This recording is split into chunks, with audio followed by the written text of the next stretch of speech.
Ang pagpalang araw sa ating lahat mga kapatid. Ako muli si Adrian Renares ng Batch 3 at ito ang aking daily devotion. Sa ating araw mga kapatid, ang pag-uusapan natin ay God's Comfort or Elijah and Jezebel.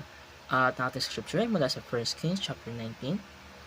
At sinasabi naman sa Bible verse natin ngayong araw, he replied, I have had enough, Lord, take my life. I am no better than my ancestors. Ito ay mula sa 1 Kings chapter 19 verse 4. Sa 1 Kings chapter 19 mga kapatid, makikita natin ng isang side ni Elijah na bihirang pag-usapan. At ang parehong Elijah na tumayo laban sa dandaang propeta ni Baal sa Mount Carmel at nakikita ng makapangyarihang himala ng Diyos. Pero pagkatapos ng malaking victory nila, nagbanta si Jezebel na papapatay siya. At sa halip na maging matapang, takot si Elijah at tumakas.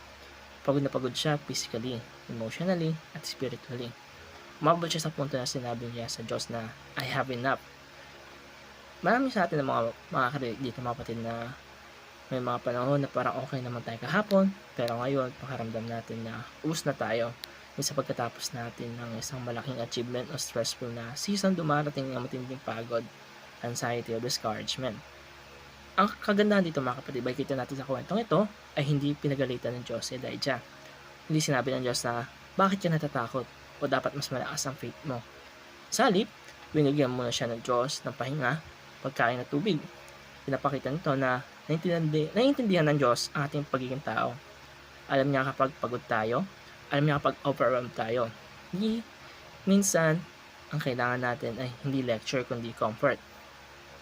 Pagkatapos magpahinga ni Elijah mga kapatid, kinausap siya ng Diyos. Hindi sa malakas na hangin, lindol o apoy, kundi sa isang gentle whisper.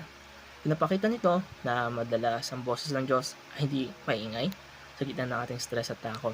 Gusto niya tayong lapitan ng may lambing at pagmamahal. At ang sabi ni Elijah na pakaramdam niya ay nag-iisa siya, pinaalala ng Diyos na hindi siya nag-iisa at may iba pang tapat na tao na hindi niya nakikita. Ganun din tayo minsan mga kapatid na kapag na-discourage tayo, pakiramdam natin na tayo lang may pagdinagdadaanan pero may mga taong kasama natin at higit sa lahat, kasama natin ang Diyos. Sa huli mga kapatid, ang comfort ng Diyos ay hindi lang pag-alis ng problema. Madalas, ito ay kanyang presensya sa gitna ng problema. At kapag kasama natin siya, may lakas tayong magpatuloy kahit mahirap ang daan. Kaya mga kapatid, mayroon ba tayong bahagi sa buhay natin ngayon na pakiramdam natin ay pagod na tayo, gusto na natin sumuko. Dalhin natin ang pagod natin at takot natin sa Panginoon. Maglantay sa Kanya ng oras para magpahinga, manalangit, makinig sa Kanyang tinig. Tandaan natin mga kapatid na hindi ka nag-iisa. Ang Diyos ay malapit sa mga taong nanghihina at siya ang nagbibigay ng tunay na comfort. Kaya mga kapatid, maraming salamat sa panonood.